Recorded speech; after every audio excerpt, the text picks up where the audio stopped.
ahí peleándose para que no desviaran el río Oveja. Ella dijo, es que el río para nosotros es padre y madre. Y uno no vende a su papá y a su mamá. Y la dignidad no tiene precio y el río Oveja para nosotros es la dignidad. Yo creo que eso fue lo que más a mí me sacudió y yo dije, no, o sea, tiene lógica, ¿sí? Si uno ve el territorio como su casa, pero si el río uno lo ve como el papá y de la mamá, ¿quién quiere matar a su papá y a su mamá? ¿Quién quiere destruir a su papá y a su mamá? Nadie. ¿Quién quiere vender a su papá y a su mamá? ¿Sí? Entonces yo creo que para mí es eso es lo que me ha movido y me ha inspirado a conocer a profundidad nuestra historia como afrodescendientes en este país, en África mismo, en el continente, conocer la historia de la diáspora que se repite, o sea, la historia que vivimos aquí es la historia que viven los negros en Estados Unidos, es la historia que vive la gente en todo el mundo, y no es un problema de los negros, es la misma situación que viven las comunidades campesinas, que viven los indígenas, porque el problema es de la humanidad. Entonces eso es lo que yo puedo contarles así.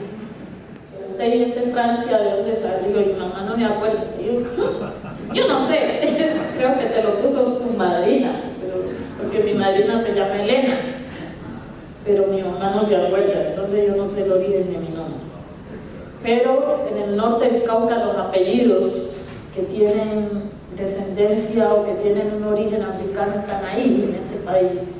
Ahí están los Lucumí, ahí están los Galata, ahí están los Mina, ahí están los Congo, ahí están los Popó, ahí están los Biafra. Todos los apellidos que nos dicen que hay una historia de África están ahí. Y entonces yo digo, bueno, yo tengo los dos, ¿no? El Márquez es un apellido colonial, ese es el apellido que me impusieron. Pero está el apellido también el Mina, que aunque mucha gente no lo dice, todo el mundo me dice Francia Márquez. Pero está el Mina, que es un apellido también de resistencia, que me habla de mi origen. Entonces digamos que yo hablo más de los apellidos. Yo creo que la gente negra del norte del Cauca también es muy fuerte, porque tienen esa memoria de sus apellidos, como que los apellidos los enaltecen. Allá la gente dice que yo soy de la dinastía de los Balán, con mucho orgullo. Y entonces yo digo, no, yo soy de la dinastía de los Mina, y me dicen, no, pero usted tiene el bar. ¿Sí? Y entonces yo creo que es eso, yo creo que en el norte del Cauca y en América Latina, ahí es donde están la mayoría de los apellidos. Cómo la gente hizo para resistir, para que no le quitaran ese apellido de origen africano, es parte de lo que tenemos que averiguar, pero ahí está. Y yo creo que eso es lo que también nos hace ser. Bueno, pues digamos que ya en términos organizativos, pues yo tengo que decir que a mí tampoco me gustaba esto de reuniones, no me parecía muy aburrido. Está escuchando a la gente hablando ahí, me parecía muy aburrido, pero yo a los 15 años, yo desde pequeña, pues, pero a los 15 años bailábamos danza, yo hacía teatro y cantaba. No teatro técnico, pues no había estudiado, pero lo hacíamos desde una forma muy empírica. Lo que hacíamos era que todos los viernes hacíamos, los viernes de cada mes, hacíamos viernes culturales. Entonces nos inventábamos los bochinches de la gente y lo volvíamos teatro. Lo cogíamos y cualquier problema que había lo volvíamos una obra de teatro y hacíamos reír a la gente y no sé qué. Y cuando llegó el proyecto de desviación al río Oveja, como dijo el director, fue la primera experiencia de consulta previa. Fue la primera vez, eso más o menos fue en 93, 94, que yo escuché que teníamos derecho como gente negra, que fue el derecho a la consulta previa, y fue el PCN quien empezó a hablar de la consulta previa, porque ya había, digamos, aprobado la ley 70 del 93. Esa fue la primera experiencia, yo creo, en el país. La ELSA, en ese momento, había hecho su proyecto y nosotros solicitamos hacer la evaluación de ese proyecto, de los impactos. La gente decía, nosotros no vamos a dejar que el río Oveja se pierda en la Salvajina, porque Salvajina mismo ya generó unos impactos que no han sido reparados. No podemos permitir que se siga contribuyendo a generar más impactos.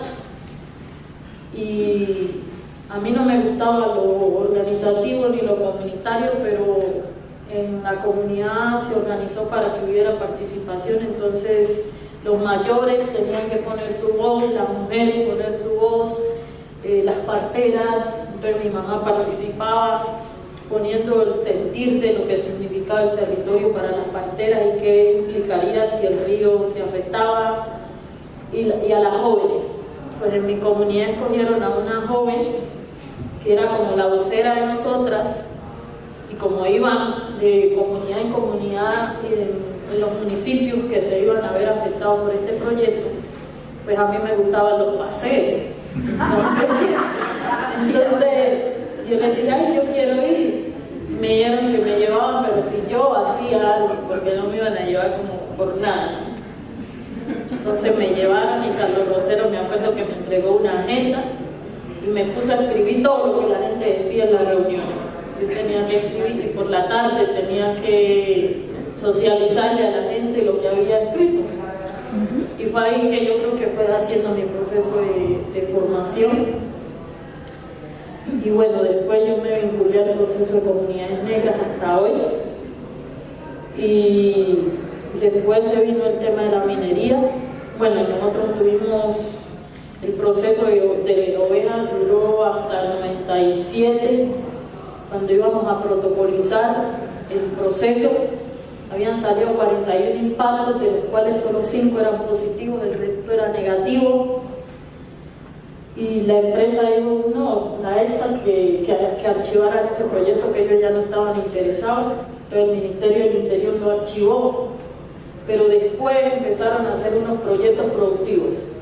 Por ejemplo, nosotros hablábamos que las 17 especies de peces que teníamos, porque hicimos un estudio para saber cuántos peces habían en el río, pues la mayoría eran peces que no se producen en aguas léntidas, son aguas de corriente, ¿sí? Como el bocachico, por ejemplo. Y entonces ellos nos crearon unos pozos, es decir, la Fundación EXA, pues nos creó unos proyectos comunitarios de que para criar peces en estanque. Y esos proyectos se quebraron porque la gente no estaba acostumbrada a eso, la gente estaba acostumbrada a ir con su tarraya al río y pescar, y no a criar peces así. Y también hicieron como varios proyectos para lograr como que la gente aceptara, ¿no? Y los proyectos no funcionaron.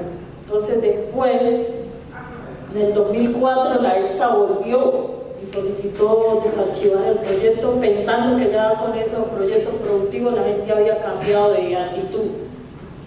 Y resulta que no, que ahí dijimos, no, nosotros no hemos cambiado, nosotros seguimos con la postura de defender nuestro río. Yo no sé si coincidencia o qué, pero empezó a llegar retroexcavadoras al río Ovejas, ¿sí? Y al principio mucha gente veía como una oportunidad para irse a rebuscar, pero después nos dimos cuenta que era un problema, porque esa minería estaba destruyendo todo lo que nosotros no habíamos hecho en todos los años de vida que llevamos esa empresa. En poquitos años destruyeron todo y empezamos a ver peces masivos que morían, ¿sí? Y eso nos tocó. Entonces empezamos a hacer un proceso de decir, hay que cuidar el río Ovejas. La gente iba y echaba tacos al río y mataban los peces, y entonces empezamos a perseguirlos, a decir que los íbamos a llevar a la cárcel, que los íbamos a entregar a la policía. Y también empezamos a establecer una forma de pesca, entonces a las tarrayas, a hacerles medidas para que no cogieran los peces pequeños. Empezamos a hacer todo un proceso de concientización a la comunidad de la importancia de cuidar el río. Si estábamos peleando con la EXA, pues teníamos que ser coherentes para cuidar el río, ¿sí? Y digamos que pasó eso. Después vimos toda la presencia de paramilitares en el norte del Cauca, pues lo más evidente es la masacre del Naya, que funcionaron no por Buenaventura, sino por Suárez y Buenos Aires. y digamos que tuvimos muchas muertes selectivas de personas que fueron asesinadas. Hay un documental que se llama La Guerra que Vivimos, donde yo y una compañera narramos lo que pasó allá. Y después uno es que es de Estados Unidos que lo hicieron, PBS lo hizo. Y después HH dice que el río Cauca terminó siendo un cementerio. Mucha gente la mataron, como nosotros sabemos, y lo tiraron al río, y que nunca va a aparecer. Y él lo dice, con complicidad de muchos funcionarios públicos, con complicidad de la fuerza pública. Lo dice abiertamente, ¿sí? Y digamos que después de eso, entonces sale el paramilitarismo y entran las empresas mineras, que nos dicen que tienen interés de hacer minería, y llega la Anglo-Gol Ashanti a la toma, que no se llamaba Anglo-Gol Ashanti, sino que se llamaba Sociedad Quedada, su filial se llamaba así. Después, cuando lo descubrimos que es la tercera empresa más grande del mundo en explotación minera, entonces ya dijeron que son Anglo-Gol Ashanti. Nosotros empezamos a investigar quiénes eran y nos dimos cuenta que en muchos de los lugares donde habían estado también se habían violentado los derechos humanos. Y entonces empezamos a decir que no vamos a dejar que ellos hagan explotación, sobre todo porque iban a hacer explotación a cielo abierto. La toma está sobre la cordillera occidental, ¿sí? Ahí está la Salvajina al lado, y eso implicaría que hacer una explotación allá no solamente nos sacaban a nosotros del territorio, sino que la contaminación y los impactos aguas abajo iban a ser muy grandes para la gente que toma el agua del río Cauca en Cali.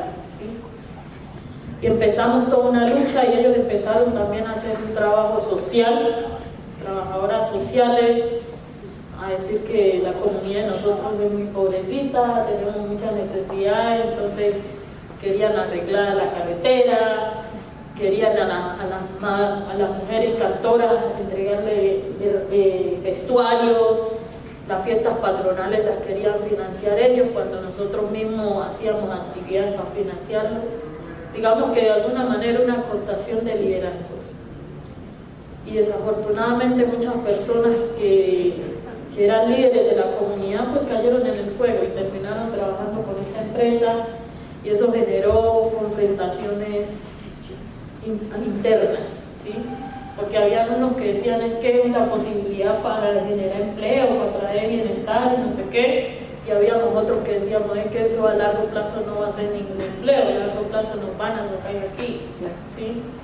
Y efectivamente en el 2009, además de la Anglo-Gol Ashanti, le entregaron unos títulos a un señor que se llama Héctor Sarria, que es hermano de Jesús Amado Sarria, el esposo de la monita Tetriche, ¿sí? Y este señor solicitó un amparo administrativo. Nosotros no sabíamos que era amparo administrativo, pero después nos dicen, no, es una orden de desalojo. Cuando dijeron que van a desalojar, entonces ahí sí toda la comunidad estaba en función de, ¿ahora qué vamos a hacer? Y la gente decía, pero ¿cómo que nos van a sacar de aquí? Y nosotros toda la vida hemos vivido aquí, nosotros ¿para dónde nos vamos a ir? Y el gobierno me lo concedió, el Ingenio Minas le concedió el desalojo, pero allá la corporación le entregó la licencia ambiental para hacer explotación, ¿sí? Sin consulta previa. Ahí fue que yo vi la necesidad de estudiar Derecho. Nosotros teníamos abogados amigos, pero venían de Bogotá, ¿sí? Entonces la corporación Sembrar nos acompañó mucho, pero a veces teníamos dificultades para pagarle un pasaje para que vienen pan de aquí allá a ayudarnos. Y en 2009 entonces instauramos una acción de tutela con el apoyo de la corporación Sembrar y varios abogados. Yo me fui a estudiar Derecho porque me sentía impotente. Yo decía, no, como que nos van a sacar de su territorio así de alegría. Y estudiando Derecho, pues entendí que el derecho a la consulta previa era un derecho fundamental y que los derechos fundamentales se podían tutelar. Instauramos esa acción de tutela. En primera instancia la negaron en Popayán, diciendo que era improcedente. El Ministerio del Interior había entregado una certificación diciendo que nosotros no éramos comunidad negra. Y la gente se paraba y decía, ¿cómo que no somos negros? ¿Y esto qué es? Sí. Pero era como mucha impotencia. También nos decían que el subsuelo era del Estado y que el Estado decidía quién se lo entregaba, y nosotros dijimos, ajá, el subsuelo es del Estado, pero el suelo es de nosotros. Y entonces, ¿por dónde van a pasar para llegar allá abajo? Tienen que destruir nuestro suelo. Entonces nosotros no vamos a dejar de destruir nuestro suelo. Y eran muchas confrontaciones institucionales, muchas discusiones. Decía que la ley 70 era para el Pacífico, no para los valles interandinos. Entonces muchas discusiones para que reconocieran esos derechos. Nos tocó ir a buscar los archivos históricos de Popayán para demostrar que nosotros teníamos una ancestralidad, que de 1636 habíamos estado en ese territorio. Ahí unos antropólogos de la Universidad del Cauca nos ayudaron, Axel Rojas y otros maestros y maestras. Escribimos un libro para poder decir que somos comunidad negra, es que nosotros tenemos una ancestralidad, que nosotros hemos ayudado a construir este país, ¿sí? Digamos que fue muchas tensiones institucionales, cuando instauramos esa acción de tutela y nosotros nos negamos a desalojar, entonces empezamos a recibir amenazas de muerte, de águilas negras, de los rastrojos, del bloque capital. Empezaron a decir que nos declaraban objetivo militar porque estábamos obstaculizando el departamento del Cauca, que estábamos obstaculizando el desarrollo del presidente Uribe porque era quien estaba en ese momento. ¿Sí? Y nosotros empezamos, Uribe fue a Suárez y le preguntamos, bueno, ¿cómo que nosotros estamos tanto tiempo en nuestro territorio y ustedes de repente nos desalojan? Nos dijo, no, dialoguen con las empresas que ellas no son tan malas. Y nosotros como que el presidente nos está diciendo, nos están sacando de nuestro territorio y nos está diciendo que dialoguemos con las empresas. Y empezamos a preguntarle a la institucionalidad por qué estos actores armados nos amenazan en nombre de la institucionalidad y en nombre de estas empresas. Y no encontramos respuesta. Colocamos muchas denuncias en la Fiscalía que hoy todavía no esclarecen por qué nosotros hemos recibido esa amenaza, quiénes son los responsables de esas amenazas. Entonces digamos que el problema también es corrupción institucional. Hay complicidad institucional frente a la violación de los derechos humanos y frente a la defensa del medio ambiente. Entonces digamos que yo empecé ahí.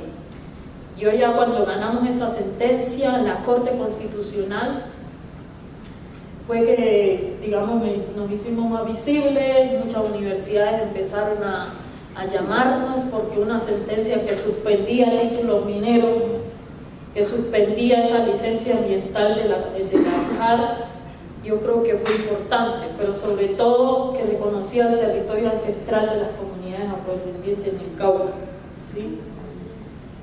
Eso ha sido un proceso, desde ahí no han parado las amenazas, han sido permanentes. Como no nos ganaron legalmente, después entró otra vez las retroexcavadoras. Las mismas retroexcavadoras que habían estado en Buenaventura, sobre el río Dagua, y que volvieron el río Dagua una nada, llegaron allá al norte del Cauca, primero a Santander de Quilichao. En 2013 ahí se taparon varias personas en esas minas, de gente que se va detrás de la retro y se le cae el barranco y lo tapa. Y nosotros empezamos a decir que eso no podía ser. Nosotros veíamos cómo estos mineros echaban mercurio en los laveros que le llaman, que caía directamente al río. Cuando pasó lo de Santander hicimos una mesa nacional de diálogo, comunidades indígenas, afro y campesinas, Ministerio de Ambiente, Ministerio de Minas, Ministerio del Interior, la Fuerza Pública. En ese momento incautaron 200 retroexcavadoras que estaban en Santander, pero después que pasó la huya y eso, las máquinas fueron saliendo por arte de magia, se fueron yendo y llegaron otra vez a Ovejas, a La Toma, llegaron a Guachené, a Caloto y a Buenos Aires. Entonces ya se expandieron, fue en otras partes del norte del Cauca. Y como comunidades empezamos a irlas a sacar, a decirle, ustedes tienen que salir de aquí porque ustedes no pueden trabajar aquí. terminaron amenazándonos, diciendo ustedes son, como comunidades son muchos, pero ustedes solos no son nadie. ¿Sí? Claro. Y la impotencia, porque yo era representante legal, y todo el mundo me decía, Francia, ¿y qué más hacemos? Y yo no sabía qué más hacer. Y las mujeres decían, así nos maten, nosotros vamos allá a sacar esa máquina, porque no aguantamos más. Estamos viendo cómo el río se está destruyendo, nosotros que tanto hemos luchado por cuidar este río. Y se iban las mujeres y los jóvenes a sacar los mineros. Y cuando les decíamos que íbamos a hacer que la fuerza pública fuera y la estimara y hiciera los operativos, nos decían, que nos reían en la cara diciendo, nosotros ya sabemos cómo funcionan los operativos. ¿Sí?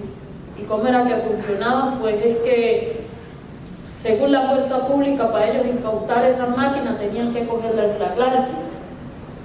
Aunque esos operativos eran de confidencialidad de la fuerza pública, un día antes nosotros veíamos a los mineros que sacaban las máquinas del lugar y las colocaban por allá debajo de los montes o debajo de la mateguadua, ¿sí? Y después la fuerza pública no podía hacer nada. A veces hasta la sacaban y la dejaban ahí estirada con la cosa ahí estirada y decían, no podemos hacer nada porque no están en flagrancia. Era que aunque estuviera el hueco ahí, que tenían que cogerlas era así trabajando. A veces nosotros nos íbamos y nos metíamos cuando sabíamos que iban a hacer eso y les hacíamos que la dejaran parada ahí en el hueco para ver si así podía incautar. No pasaba mucho hasta que decidimos hacer una movilización como mujeres y venimos acá a Bogotá, ¿no? Que esa es la movilización que la gente conoce como la marcha de los turbantes, porque vinimos con turbantes, pero en realidad se llama la movilización de mujeres negras por el cuidado de la vida y de los territorios ancestrales, ¿sí?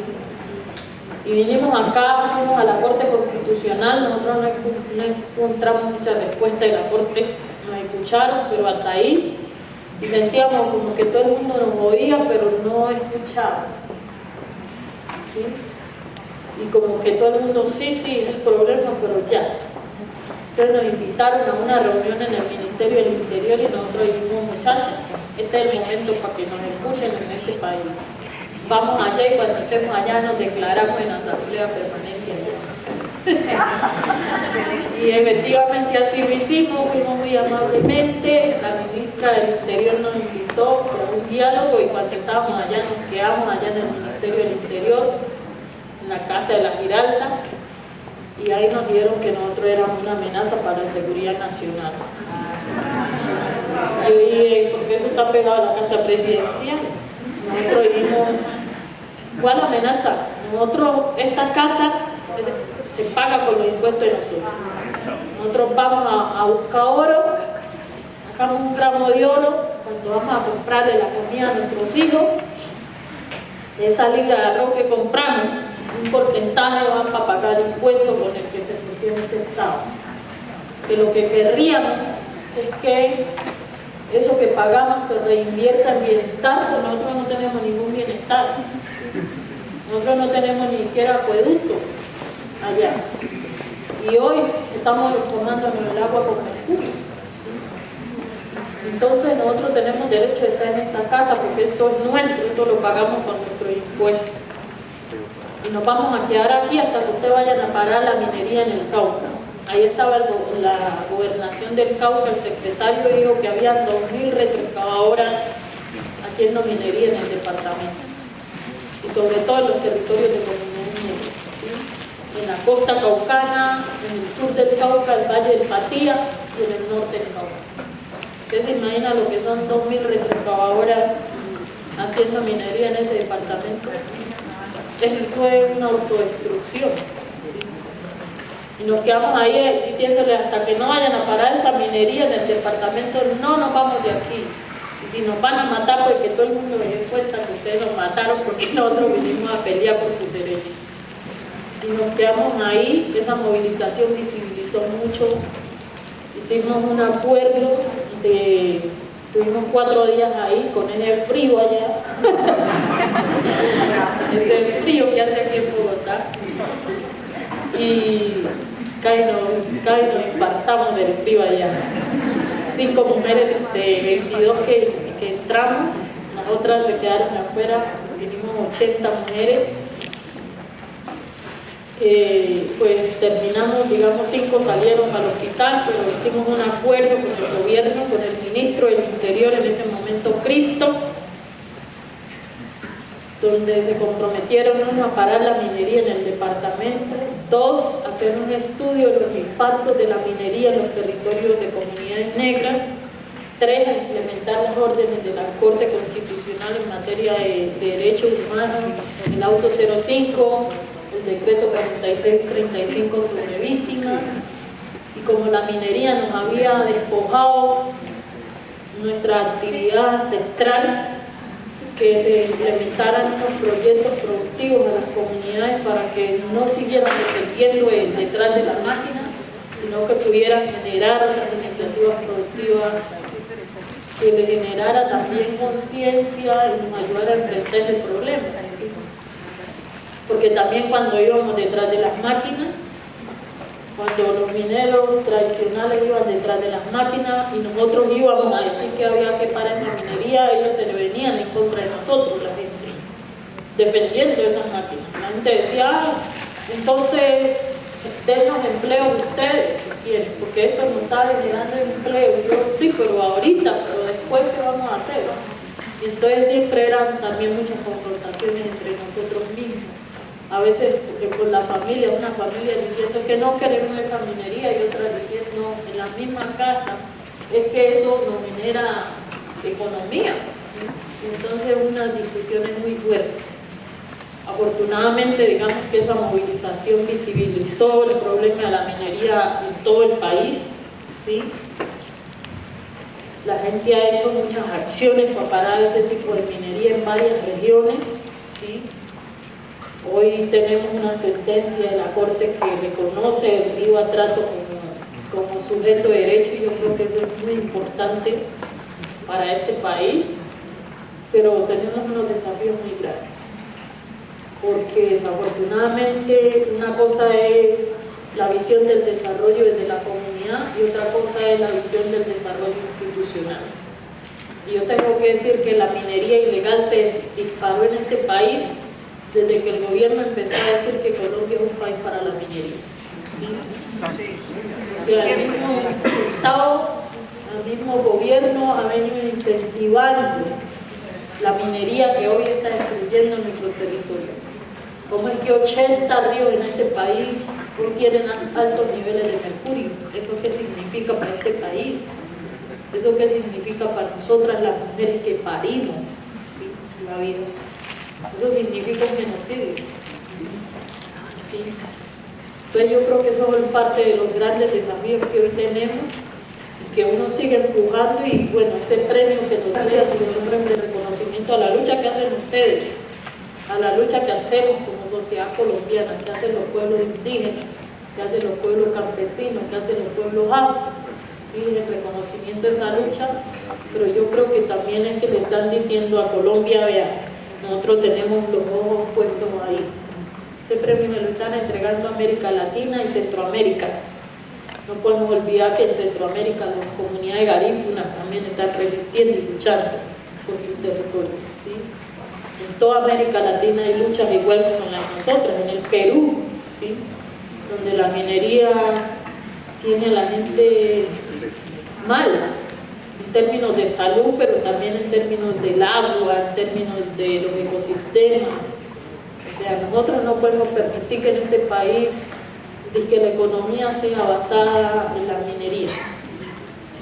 Yo he ido a foros internacionales en París con el Banco Mundial y siempre los funcionarios están promoviendo a Colombia como un país para la minería, ¿sí?, que ese es el primer renglón de la economía. Y me pregunto, y en los otros años donde el renglón de la economía era la agricultura, el café, ¿qué pasó con eso? ¿Por qué perdimos esa historia? ¿Será que no podemos vivir de la biodiversidad que tenemos? Entonces ese es el desafío.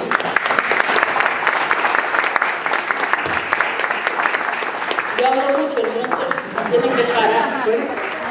Hagan como el pueblo nosotros pagamos, con eso que le pagan. Entonces yo creo que tienen que reconocer eso, que son un mandadero de la comunidad, el presidente de la República, mandadero de los colombianos. Desafortunadamente la burocracia le ha hecho creer que son los jefes de nosotros y no es así. Por eso a mí no me da miedo hablarle al presidente Santos y decirle que usted no ha honrado la palabra. Por eso a mí no me da miedo decirle que tenga que decirle la cosa en la cara, porque entiendo que esa es su función y que de mi bolsillo sale plata para pagarle, para que él haga lo que tiene que hacer. Entonces ese será el gran desafío que tenemos ahora en esta lucha. Yo tengo muchas preocupaciones con este nuevo gobierno, con el que vivimos, y las tengo por toda la historia de lo que ya les he dicho. Yo apoyé a la Colombia Humana porque creía, no que era el fin, que no va a ser el fin, pero yo creía que era un medio para seguir avanzando en transformaciones. Desafortunadamente se impuso una visión sobre otra, pero aquí seguimos resistiendo y construyendo y pensando sobre todo en cómo cuidamos la casa común. El problema hoy no es de la toma, el problema no es de Francia, el problema es de la humanidad, y estamos frente al cambio climático. ¿Sí? Si nosotros no asumimos nuestra responsabilidad como seres humanos en este planeta de salvaguardar nuestra casa, nosotros vamos a ser egoístas con nuestros hijos, con nuestras hijas, con los renacientes. Yo creo que hoy tenemos un desafío muy grande, una responsabilidad muy grande, y es cómo seguimos garantizando la existencia de la vida, no solo de la vida humana, sino de la vida con los otros seres que habitan este planeta, ¿sí? Los que llegarán. Entonces ese es el gran desafío que tenemos, y Colombia no se podrá quedar atrás. Hoy tenemos grandes desafíos aquí en Boyacá, con lo del fracking. Tendremos que movernos como comunidad, apoyar a la gente que está ahí en concreto, porque déjenme decirles que sobre técnica, sobre ambiente, muchas. Todo el mundo habla de medio ambiente, pero nadie se compromete a frenar los impactos ambientales. La pregunta es, ¿nos vamos a comprometer a hacer las acciones? A mí me invitan a muchas conferencias y yo digo, yo estoy cansada de conferencias, porque al final del día son las comunidades de esos territorios los que les toca enfrentar, ¿sí? Que son maltratados, que son violentados, líderes y lideresas asesinadas, ¿sí? Porque no asumimos como sociedad de entender que estamos cuidando nuestra casa. Yo creo que ese es el desafío más grande que tenemos, entender que todos los colombianos y colombianas hoy tenemos una responsabilidad de proteger el medio ambiente en este país. No para nosotros, porque como dice mi abuela, yo ya estoy terminando de respirar poquito aire. Tenemos que pensar en las próximas generaciones.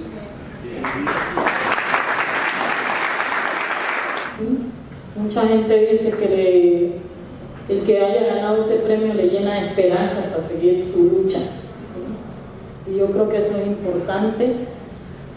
Yo creo que tenemos que incidir en la educación, definitivamente. En Cauca, por ejemplo, nosotros le presentamos un proyecto a la Corporación Autónoma Regional del Cauca de hacer una escuela de formación ambiental desde los saberes ancestrales. Desafortunadamente a veces no se entiende ese lenguaje y no quisieron hacerlo. Pero eso, por ejemplo, sería parte de lo que hay que hacer, ¿sí? Nosotros, sin duda, yo sí voy a seguir apoyando movilizaciones, porque creo que, bueno, en el Cauca la movilización ha sido nuestro fuerte, pero yo creo que hay que seguirse movilizando y resignificar la movilización, ¿no? Porque desafortunadamente los grupos armados le han hecho daño a la movilización. La gente que se moviliza lo estigmatizan como guerrillero. Y yo creo que hay que resignificar. Y Buenaventura para mí fue un ejemplo de eso. La gente salió con sus tambores, salió con su marimba, salió a la calle a decirle que aquí estamos, ¿sí? Y el gobierno salió con toda su arremetida a golpearlos y todo, pero después no pudo ocultar que había una comunidad llena de dignidad ahí que estaba exigiendo garantía de derechos. Y yo creo que eso es parte de lo que hay que hacer. A mí me sorprendió mucho porque en Buenaventura ya no fue los negros por un lado, no, fue toda la comunidad, los comerciantes vinculados a ese proceso. ¿Cómo lo hacemos? Yo creo que cada uno de ustedes sabe cuál es su lugar y desde dónde está y cómo puede contribuir. ¿Sí? Yo también he decidido que hoy yo voy a participar en política, porque creo que en estos 200 y pico de años la política que ha primado aquí ha sido la política de la muerte, la necropolítica. ¿Sí? Y hoy yo creo que hay que resignificar la política. Hoy tenemos que hacer una política para la vida, una política desde el amor maternal. Y nosotras las mujeres que hemos parido sabemos de eso, sabemos de qué estamos hablando. Yo creo que hay que resignificar la política en este país, con valores, con ética. ¿Sí? No puede ser una política donde se juegue y se siga jugando con la necesidad de la gente. En mi pueblo, las comunidades afro es donde más los politiqueros tradicionales van a usurpar, porque han degradado nuestra dignidad, han degradado nuestros derechos, y es a nuestras mujeres, a nuestra comunidad que le ofrecen un plato de lentejas, y por eso uno termina entregándole el poder a alguien que termina decidiendo sobre su vida. ¿Sí? Y yo creo que hoy nos toca hacer esa tarea de resignificar la política, y es la política para la vida. Yo dije que tengo un sueño, y el sueño es cambiar ese modelo económico de muerte por un modelo económico que garantice la vida, y en eso seguiré luchando. Si lo logro, no sé, si me mata, no sé, pero en mis próximos años yo voy a empujar esa lucha. ¿Sí? Y yo creo que eso es lo que hay que hacer, no solo aquí en Colombia, sino en todo el mundo, en América Latina. Sí, yo tengo como la responsabilidad de acompañar a las comunidades en otros países de esta región, y sin duda lo voy a hacer con mucho orgullo, y sobre todo motivar a los jóvenes. Yo estoy contenta porque aquí en Colombia Gracias, está... hay un montón de jóvenes que vienen a acompañarnos, por favor, se paren. Los jóvenes están muy bien. Jóvenes estudiantes que hicieron gracias.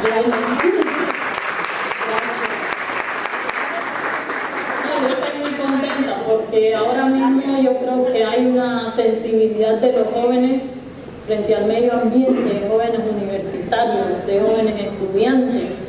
Hay un poco de jóvenes que me han escrito por Facebook diciéndome: Francia, nosotros queremos hacer una campaña por la reforestación en todo el país, una caravana, me dijeron, una caravana por la reforestación en todo el país. Imagínense eso, imagínense que los jóvenes en todo el país emprendan una caravana, bueno, con el acompañamiento de las CAR, que tienen el conocimiento técnico de cuáles son los árboles que podemos sembrar en un territorio determinado. Pero usted se imagina a todos esos jóvenes sembrando árboles en todo este país. ¿Sí? Pero también hay otros que me han dicho: yo quiero que hagamos una campaña por el reciclaje. Nosotros no tenemos cultura de reciclaje. O no lo sabemos. ¿Sí? No. Por eso no tenemos una cultura para reciclar. La cultura de nosotros no es reciclaje. Cogemos todo y lo tiramos. Y ahí tendremos que jugar un papel importante, y esos jóvenes me han dicho: yo quiero trabajar en esto. ¿Sí? Además porque genera ingresos, el reciclaje, y genera economías, ciertas economías sustentables, sostenibles. ¿Sí? Hay otros que me han dicho: yo quiero hacer cine. Nosotros queremos hacer películas animadas que tengan que ver con la protección del medio ambiente en este país. Queremos hacer películas sobre los impactos de la minería en este país. ¿Sí? Hay uno que hasta me ha dicho: como vamos a buscar a Leonardo DiCaprio para que hagamos películas con él, que es un embajador de la ONU sobre el medio ambiente. Entonces imagínense en tantas propuestas que me están haciendo la gente, que tenemos que saberlas canalizar, y bueno, nosotros esperamos que por lo menos tenemos hoy el apoyo de la CAR de acá en Cundinamarca, diciendo que está dispuesta a apoyar en eso.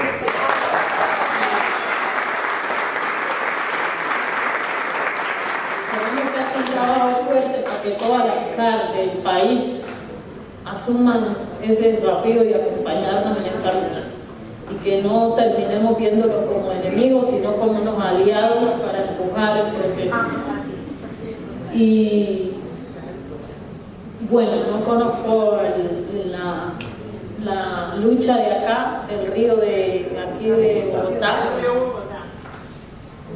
pero yo creo que es parte también de los intercambios de experiencia que nos va a servir también para aprender y desaprender entre nosotros. Y yo creo que esos intercambios de experiencias y de conocer son importantes, y bueno, yo dispuesta a conocer y que el tiempo me alcance, ¿no? A conocer y compartir, y que sea un apoyo mutuo de donde podamos hacerlo. Yo creo que tenemos que seguir empujando acciones legales en pro del medio ambiente, y bueno, hay un poco de tratados internacionales sobre medio ambiente que no conocemos, pero que tenemos la responsabilidad de conocerlos y de usarlos, porque yo creo que ahí hay un campo jurídico muy fuerte que tenemos que empujar, ¿sí? A nivel nacional y a nivel internacional. Y bueno, ya hay muchas sentencias también de eso, y tenemos que seguir, digamos, articulando la acción comunitaria con la acción organizativa, con la movilización, con la acción política y con la acción jurídica para poder avanzar. Y pensando también en términos económicos, en qué economías sostenibles, sustentables hacemos, en cómo hacemos ese comercio responsable, ¿sí? Nosotros, por ejemplo, estamos intentando que la gente recupere la finca tradicional en vez de la minería, y que podamos, muchos de los productos que la gente saque sean orgánicos.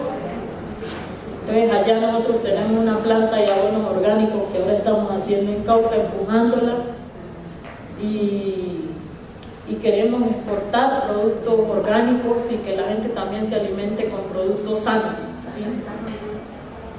Y estoy de acuerdo en que hay que articular las luchas, que solo se nos hace más difícil, pero cuando somos más, pues digamos que se hace más fuerte la lucha, y eso siempre tendrá que ser articulación desde la diversidad, ¿no? Porque no tenemos que ser homogénicos para poder avanzar. Yo creo que podemos, desde lo que cada uno es, desde las particularidades, articular y ponernos de acuerdo en lo fundamental. Bueno, ¿y cómo puedes aportar? Yo no tengo una respuesta, pero yo creo que con todo lo que hemos dicho aquí, pues usted puede mirar en qué cosas podemos hacer. Ahora mismo hay en el Chocó un poco de jóvenes estudiantes diciendo que estamos muy preocupados porque el Chocó, que es uno de los pulmones del mundo, se está destruyendo con la minería, ¿sí? Y ahí entonces nos tocará ir a hacer conciencia con la comunidad, ir a pensar en otras iniciativas productivas, en que la gente pueda vivir de lo que produce el ecosistema, de lo que produce el territorio, y no en detrimento del territorio y la vida. Y ahí tendremos mucho por hacer. Yo creo que como mujeres nosotros jugamos un papel importante ahí, y es usar ese amor maternal para decir que estamos cuidando la casa de nuestros hijos. Esas mujeres del norte del Cauca decidieron llamarse Movilización de Mujeres Negras por el cuidado de la vida y los territorios ancestrales.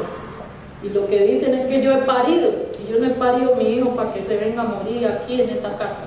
Yo tengo que garantizar que esa vida pueda tener un buen vivir, y no solo, y eso implica cuidar el territorio, ¿sí? Bueno, y con las empresas, pues yo creo que hay que crear muchas empresas más para la vida y no empresas para la muerte. Entonces, eso es lo que yo puedo decir en las preguntas que me hicieron y en los comentarios, y animar a los jóvenes a que usen su energía y su creatividad para salir adelante. A esta generación le toca hacer el cambio, ¿sí? Esta es la generación del cambio. Una generación de jóvenes que en los años 90 se pensó en una nueva constitución. Hoy nosotros no tendríamos derecho a gozar de un ambiente sano, ni el derecho a la consulta previa, ni esos derechos fundamentales, sino fue que esos jóvenes se pensaron en, bueno, estamos en la universidad, vamos a pensar en una séptima papeleta que le llamaron, inventaron una cosa para cambiar ese estado de cosas inconstitucionales, ese estado de cosas que nos estaban dañando como sociedad. Y gracias a ello tenemos una constitución que se proclama como un Estado social de derecho. Esa constitución no se ha implementado y en los últimos años han querido volverla triza y la han ido volviendo triza. Entonces nos toca a esta generación de jóvenes hacer que eso que se quedó en la constitución, esos derechos fundamentales que nos permiten ser país, que nos permiten ser comunidad, se apliquen. Entonces ya los jóvenes no pueden decir que no participan en política. Hoy los jóvenes tienen la responsabilidad de participar en política, no en la politiquería, ¿sí? Ni en la corrupción institucional, pero sí en una política para la vida. Esa es la responsabilidad que tenemos y esa es la invitación que yo le hago a los jóvenes, de usar su energía, de usar su creatividad para transformar.